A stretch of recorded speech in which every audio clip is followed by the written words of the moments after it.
اعوذ باللہ من الشیطان اللعین الرجیم بسم اللہ الرحمن الرحیم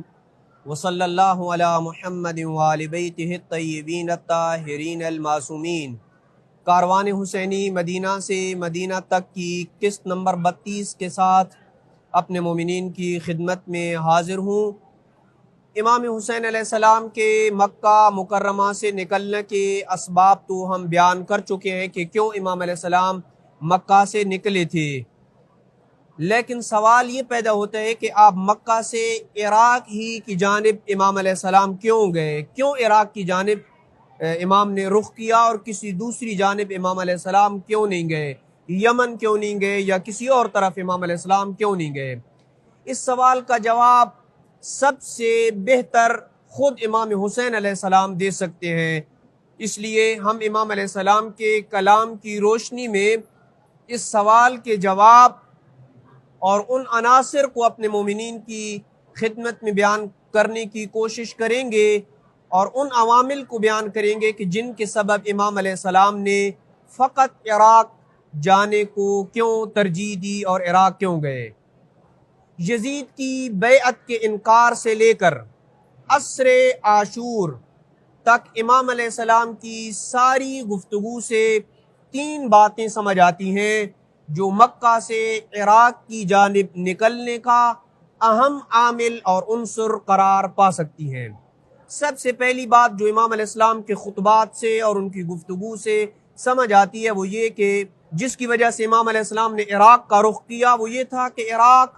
تشیع کا گہوارہ اور بنو امیہ کی حکومت کی بہت بڑی حزب اختلاف اور ان کی مقابلے کی یہ قوت اور ان کا مقابلے میں ایک مرکز جو تھا وہ عراق شمار ہوتا تھا۔ اس بات کی طرف امام نے اس وقت اشارہ فرمایا جب مکہ و مدینہ کے درمیان ابوا نامی مقام پہ عبداللہ بن عیاش نے امام علیہ السلام سے یہ پوچھا تھا این ترید یا ابن فاطمہ، اے فرزند فاطمہ آپ کہاں جا رہے ہیں؟ تو امام علیہ السلام نے فرمایا تھا العراق و شیعتی، کہ میں عراق کی طرف اور اپنے شیعوں اور اپنے چاہنے والوں کی طرف جا رہا ہوں۔ اور عبداللہ ابن عباس نے بھی جب مشورہ دیا تھا کہ اب مکہ چھوڑنا ہی ہے اگر آپ نے تو یمن چلے جائیں، وہاں مضبوط قلعے ہیں اور آپ کے بابا کے شیعہ وہاں موجود ہیں، وہاں آپ لوگوں سے منقطع اور کنارہ کش ہو کر رہیں گے۔ تو امام علیہ السلام نے عبداللہ ابن عباس کو بھی یہی جواب دیا تھا لا بد من العراق، اے عبداللہ ابن عباس حسین کو ہر حال میں عراق جانا ہے۔ ان دونوں روایات سے عراق کی اہمیت واضح اور روشن ہو جاتی ہے۔ ایک اور وجہ یہ بھی کہ امیر المومنین اہل کوفہ کی بہت مدح و ثنا کرتے تھے اور تعریف فرمایا کرتے تھے۔ کسی جگہ پہ امیر المومنین نے اہل کوفہ کو یوں خطاب کیا اور کہا کہ اے اہل کوفہ تم میرے بھائی، میرے مددگار اور حق پہ میرے ساتھی ہو۔ اس کے علاوہ امیر المومنین نے اہل کوفہ کو کہا الکوفۃ کنز الایمان، کوفہ ایمان کا خزانہ ہے، وجمجمۃ الاسلام، اور کوفہ مغز اسلام ہے، وسیف اللہ ورمحہ یضعہ حیث یشاء، کوفہ اللہ کی وہ تلوار اور وہ نیزہ ہے جسے وہ جہاں چاہتا ہے رکھ دیتا ہے۔ اس کے علاوہ کوفہ امیر المومنین اور امام حسن کی شہادت کے بعد اموی حکومت کے لیے بہت بڑا حزب اختلاف کا ایک مرکز بن گیا تھا اور اہل کوفہ بنو امیہ کی حکومت کے خاتمے کے متمنی تھی، کیونکہ وہ مسلسل امیر شام کی ظلم و ستم کی چکی میں پس رہے تھے اور وہاں کے شیعہ امام حسن کی شہادت کے بعد امام حسین کے ساتھ خط و کتابت کے ذریعے مسلسل رابطے میں تھے۔ اور اس بات کی دلیل یہ ہے کہ جب امام مدینہ میں تھے تو اہل کوفہ امام علیہ السلام کے ساتھ ملاقات کے لیے کوفہ سے مدینہ تشریف لاتے تھے اور اتنی زیادہ تعداد میں تشریف لاتے کہ حکومت وقت نے اہل عراق کی امام حسین سے ملاقات پہ پابندی عائد کر دی تھی کہ امام علیہ السلام سے آپ نہیں مل سکتے، اور جب امام علیہ السلام کو اس پابندی کا علم ہوا تھا تو آپ نے اس وقت مدینہ کے حاکم ولید بن عتبہ کو فرمایا تھا یا ظالمن لنفسہ وعاصیا لربہ، اے اپنے نفس پہ ظلم کرنے والے اور اپنے رب کی معصیت کرنے والے، علی ما تحول بینی و بین قوم عرفوا من حقی ما انت جہلتہ وعمک،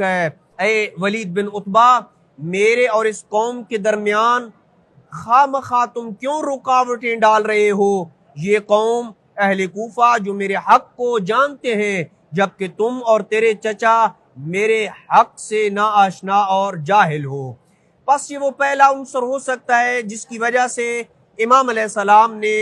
مکہ سے عراق کی طرف رخ کیا، اور وہ یہ کہ عراق تشیع کا مرکز تھا اور بنو امیہ کی حکومت کے خاتمے کا متمنی تھا۔ دوسرا عامل یہ ہو سکتا ہے کہ جس کی وجہ سے امام علیہ السلام نے مکہ سے کربلا کی طرف رخ کیا،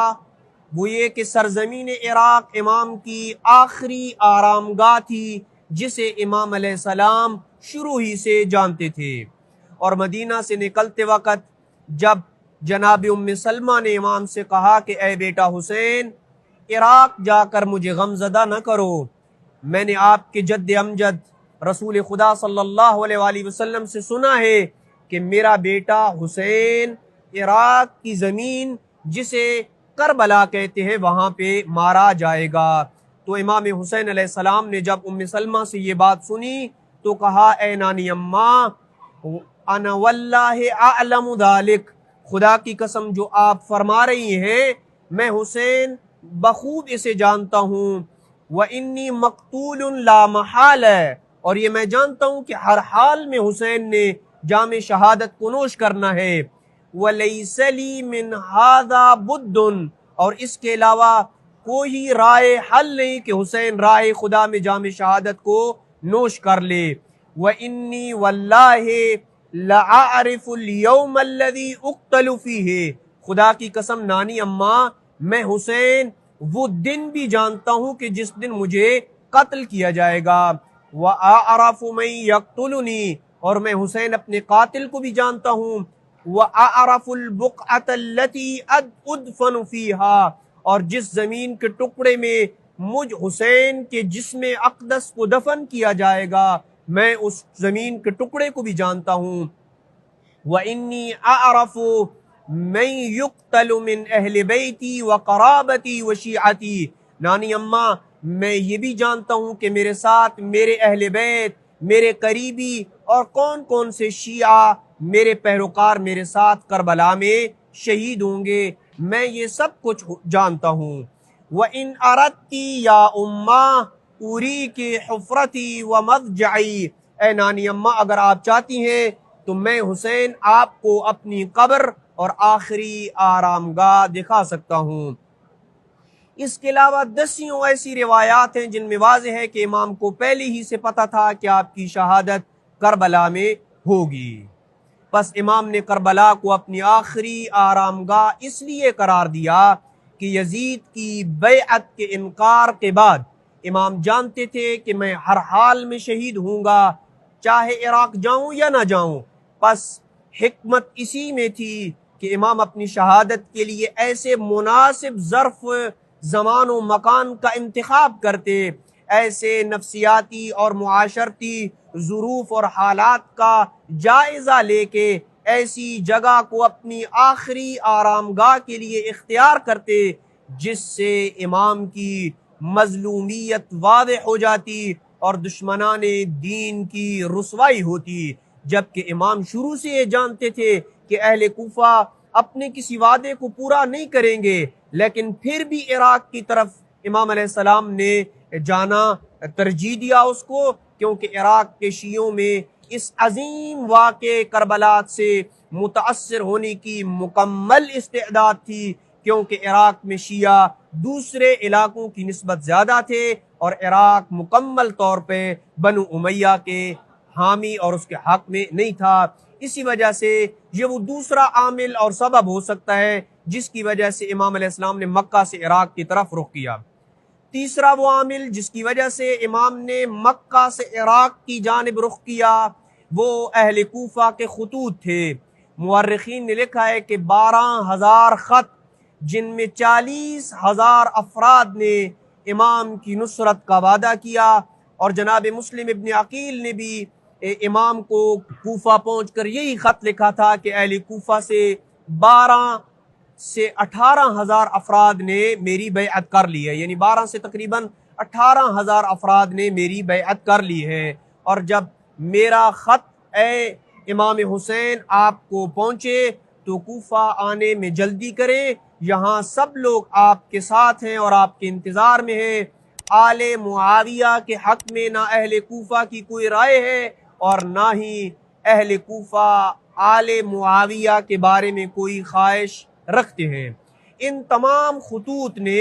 امام عالی مقام پہ ایک ظاہری حجت قائم کر دی تھی، لیکن اس کے باوجود حالات کا قریب سے جائزہ لینے کے لیے امام نے جناب مسلم ابن عقیل کو کوفہ روانہ کیا تھا اور کہا تھا اگر مسلم ابن عقیل نے مجھے کوفہ پہنچ کے ویسے ہی خبر دی اور خط لکھا جیسے آپ کے خطوط کہہ رہے ہیں تو میں ان قریب آپ کی طرف آنے والا ہوں۔ اور اسی بات کی امام نے متعدد مقام پہ وضاحت کی تھی۔ جب عبداللہ بن مطیع نے امام سے آپ کے حرم خدا اور حرم رسول خدا صلی اللہ علیہ وآلہ وسلم کے چھوڑنے کا سبب پوچھا تھا تو امام علیہ السلام نے فرمایا تھا ان اہل الکوفۃ قد کتبوا ان اہل الکوفۃ قد کتبوا الی یسألوننی ان اقدم علیہم، اہل کوفہ نے میری طرف خطوط لکھے ہیں جن میں وہ مجھے کوفہ آنے کی دعوت دے رہے ہیں، جس کی وجہ سے میں مدینہ اور مکہ کو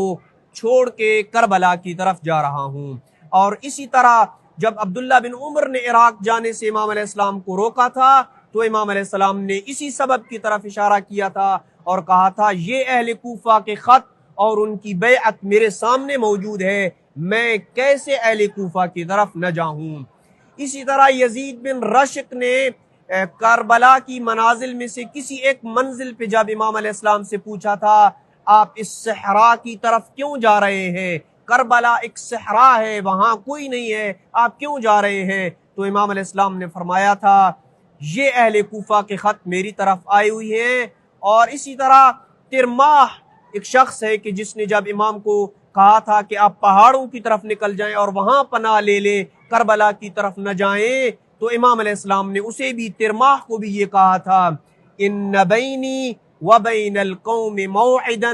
اکرہ ان اخلفہم، اے اہل کوفہ اور میرے درمیان یہ وعدہ ہو چکا ہے کہ میں ان کی طرف جاؤں اور وعدہ خلافی کو میں پسند نہیں کرتا۔ اور ایک جگہ امام علیہ السلام نے فرمایا ہمارے اور اہل کوفہ کے درمیان ایک بات طے ہو چکی ہے جس سے ہم پیچھے نہیں ہٹ سکتے۔ یہ وہ 3 اسباب ہیں جس کی وجہ سے امام حسین علیہ السلام نے مکہ سے عراق کی جانب سفر کیا۔ اسی سلسلے کی مزید گفتگو اگلی قسط میں بیان کی جائے گی۔ وصلی اللہ علی محمد وآل بیتہ الطیبین الطاہرین المعصومین۔